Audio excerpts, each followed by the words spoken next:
నమస్తే రమగారు. నమస్తే జయ. రమగారు, హ్మ్. నరదిష్టి, నరఘోష ఇలాంటి రకరకాల మాటలు వినిస్తూ ఉంటాము. పిల్లలకి తగిలిందని, ఇంటికి తగిలిందని, వ్యాపారానికి తగిలిందని, హ్మ్. నాశనం అయిపోయామని, వాళ్ళ దిష్టే తగిలింది, వాళ్ళ కన్నే పడిందని హ్మ్. ఇలా చాలా వింటాం కదా రమగారు. నిజంగా దిష్టి ఉంటుందా? ఇప్పుడు పిల్లలకైతే ఏదో మంగళవారమనో, ఆదివారమనో ఎండుమిరపకాయలు తిప్పేయటమో, ఉప్పో, కోడిగుడ్డో ఇలా తిప్పి పడేస్తూ ఉంటారు. హ్మ్. మరి సంస్థలకి జరిగితే నిజంగా ఒక మనిషి కన్నుకి అంత పవర్ ఉంటుందండి? ఉంటుందా అంటే ఉంటుంది. నరుడి కంటికి నల్లరాయి అయినా ఆ! పగులుతుందంటారు. ఇదొక సామెత. హ్మ్. ఎలా ఉంటుందంటే జయ, మాటలకి చాలా పవర్ ఉంటుంది. చూపుకి చాలా పవర్ ఉంటుంది. మనం సాధారణంగా ఏం చేస్తాం? ఈ ప్రాణాయామాలు అవి చేసేటప్పుడు అవును. కాన్సంట్రేషన్ పెంచుకోవాలంటే ఒక గోడ మీద ఒక ఎర్ర చుక్క పెట్టి దానికేసి చూస్తూ ఉండండి అని చెప్తాం. ఆ! ఇది నేను చెప్పాను కూడా ఇదివరకు చాలా మంది చెప్తుంటారు, పెద్దవాళ్ళంతా చెప్తారు. ఆ! ఆ పెద్దవాళ్ళ దగ్గర విని నేను కూడా చెప్తుంటాను. ఆ చుక్కకేసి అట్లా చూస్తున్నాం అనుకో, మొదట అసలు అది సూది మన పొడిచినంత చిన్న చుక్క కాసేపటికి పెద్దది అవుతుంది, ఇంకా పెద్దదైపోతుంది, తర్వాత కళ్ళంతా నిండిపోతుంది. చుక్క అంతే కదా ఉంది. మన కళ్ళకి ఏమైనా పవర్ ఉందా? ఏం లేదు.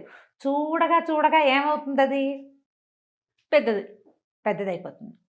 ఏదైనా చూసి ఎంత బాగుందో బాగుందో బాగుందని పదే పదే ఇప్పుడు పిల్లల్ని ఎక్కడికైనా బజార్ తీసుకెళ్ళాం, నలుగురు మన ఫంక్షన్లకే తీసుకెళ్ళాము. అందరూ అబ్బో పిల్లాడు బాగున్నాడు బాగున్నాడు భలే ముద్దుగా ఉన్నాడు, అబ్బో వీడు ఎంత యాక్టివ్, అట్లా 5-6 సార్లు 10 సార్లు అని అందరి కళ్ళు వాడు ఎటు టింగ్ టింగ్ అని ఎగురుతున్నాడు అనుకో, అందరు వాడికేసి చూస్తుంటారు. ఓ 2-3 గంటల తర్వాత పిల్లాడు కింద పడతాడు, లేకపోతే వాడు ఏదో ఎందుకో నస మొదలు పెట్టి ఇక ఏడ్చుకుంటూ ఉంటాడు, కన్ను తగిలేసింది పిల్లాడికి. అందరూ చూస్తుండేసరికల్లా ప్రతి వాళ్ళ కాన్సన్ట్రేషను ఒక విషయం మీదకే వెళ్తే అక్కడ ఒక డిస్టర్బెన్స్ ఏర్పడుతుంది. మానవ శరీరాలకి చుట్టూతో ఒక ఆరా ఉంటుందంటారు. అవును. చుట్టూతో ఒక చిన్న కాంతి వలయం ఉంటుంది. ఈ వలయం దెబ్బతినిపోతుంది. హ్మ్.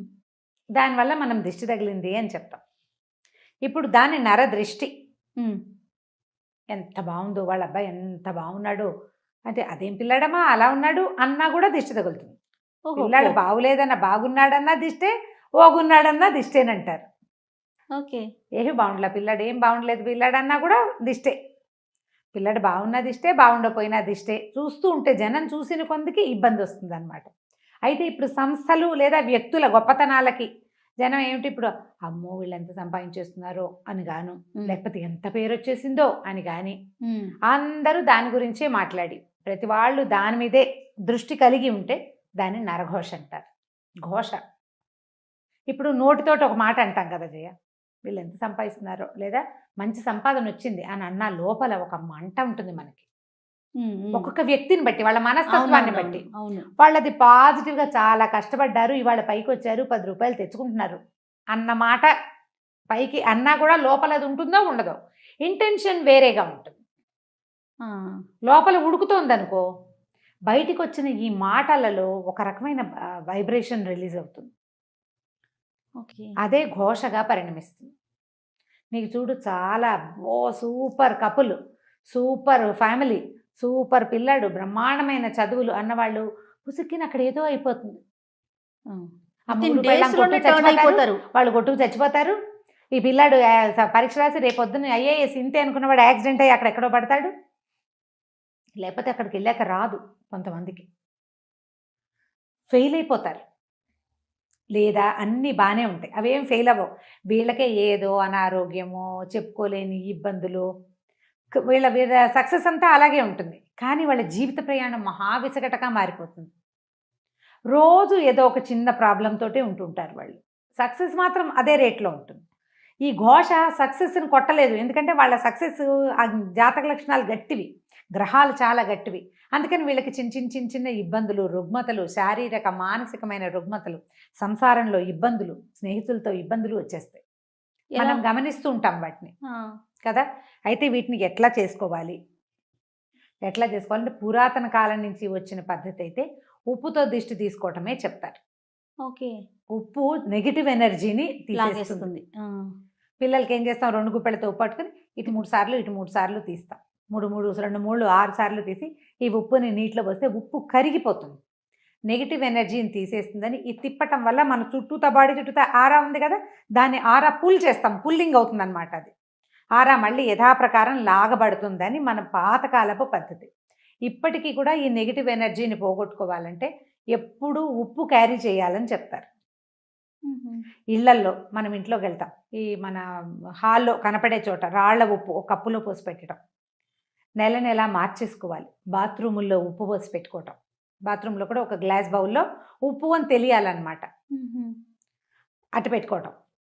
తర్వాత ఎక్కడి నుంచైనా బయటికి నుంచి వస్తే నీళ్ళల్లో కాస్త ఒక చిటికెడు ఉప్పు వేసుకొని, రాళ్ల ఉప్పు వేసుకొని స్నానం చేయటం 4 చెంబులు.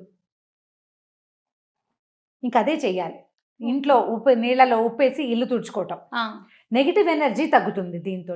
తర్వాత ఎప్పుడు ఏదైనా ఒక భగవన్నామ స్మరణని అలవాటు చేసుకోవాలి. అప్పుడు ఈ బయట నుంచి వచ్చే వైబ్రేషన్స్ని లోపల నుంచి వస్తున్న వైబ్రేషన్ ఫైట్ చేస్తుంది. సూపర్, బాగుంది కదా, చాలా బాగుందండి. ఏదో ఒక భగవన్నామ స్మరణ మన ఫోన్లోనే ఏదైనా ఒక శ్లోకమో ఒక స్తోత్రమో రింగ్ టోన్ లాగా పెట్టుకోవడం, సినిమా పాటలు కాకుండా.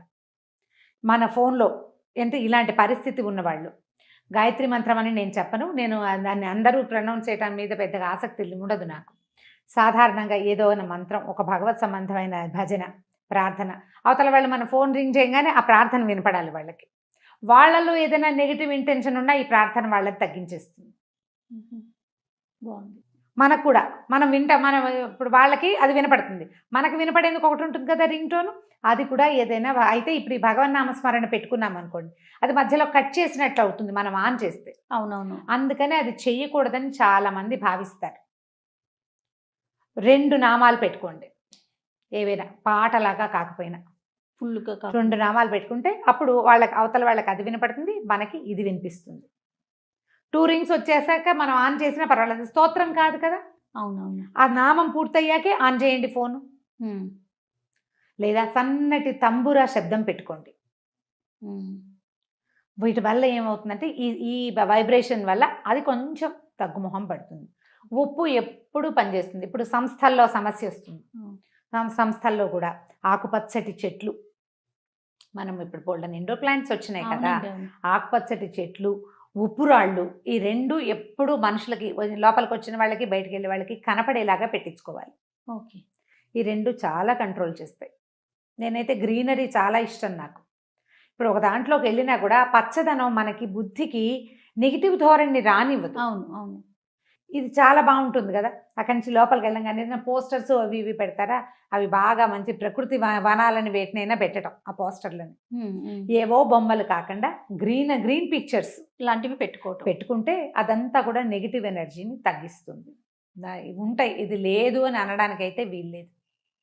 దాని ఎఫెక్ట్ ఖచ్చితంగా ఎంతో కొంత పడుతుంది. నమ్మం అనుకున్నారు మీరు, మాని నేను నమ్ముతాను, నేను చేస్తా. ఇప్పుడు ఒక గ్లాసులో ఒక కప్పులో ఉప్పు పోసి పెట్టినంత మాత్రాన ఏం నష్టం? అదే కదా. అంతేనా? మన ఇంట్లో 2 ఆకుపచ్చటి చెట్లు పెట్టుకుంటే మనకు లాభమే కానీ నష్టం లేదు కదా, మనకు మంచిదే కదా, గ్రీన్గా కనపడతాయి. అంతే. ఓ రాళ్ల ఉప్పు ఉంటుంది, ఓ వస్తువు అట్లా ఉంటుంది. ఎప్పుడు మనం షోపీసులు పెట్టుకోవట్లా బోల్డ్, ఇది కూడా పెట్టుకుందాము, ఏమైపోతుంది? ఇల్లు క్లీన్ అవుతుంది అనే సంగతి మనకు తెలిసిందే. చీమలు దోమలు కొంచెం తక్కువగా ఉంటాయి, చీమలు రావు పెద్దగా ఉప్పు పెట్టి తుడిస్తే. ఈ నెగిటివ్ ఎనర్జీ ఒకటి తగ్గిపోతుంది. ఇంట్లో ఏదైనా సరే చీకటి మూలల్లో చేరేటువంటి రకరకాల శక్తులు అవన్నీ బయటికి పోతాయి. చేసి చూడండి, ఒకవేళ మీకు ఇలాంటి అనుమానం ఉంటే కనుక చేసి చూడండి. ఇంకా ఏవో కొత్తవి చేయొద్దు, మన పురాతన కాలం నుంచి మన ఇళ్లలో తాతమ్మలు మామలు చేసే పద్ధతే రైట్. ఇంకా పెద్ద పెద్దవి పెట్టద్దు, ఇంత మటుకు చేసుకుందాం, పనిచేస్తుంది బాగా. అది బాగుంది రమ్మ గారు, టిప్స్ మాత్రం చాలా బాగున్నాయి. అన్నిటికన్నా ఏదన్నా భగవన్ నామస్మరణ అన్నారు చూడండి, అద్భుతం. అది మనకి మనం చేసుకోవటం అంతే. ఎట్లా ఇప్పుడు కూర్చుంటున్నావు, రామా అని కూర్చోటం, లేస్తావు కృష్ణ అనిలే. ఆ రాముడు కృష్ణుడు ఆ శబ్దాలలోంచి వచ్చేటువంటి వైబ్రేషన్ నిన్ను ఖచ్చితంగా కాపాడుతుంది. దేని నుంచైనా అన్నిటి నుంచి కాపాడుతుంది. అలవర్చుకోండి, కనీసం వాళ్ళు మనని వదిలిపెట్టకుండా ఉంటారు. ఖచ్చితంగా రమ్మగారు. నమస్తే. సుమన్ టీవీలో మీ పర్సనల్ అండ్ బిజినెస్ ప్రమోషన్స్ కోసం కింది నెంబర్కి కాంటాక్ట్ చేయండి.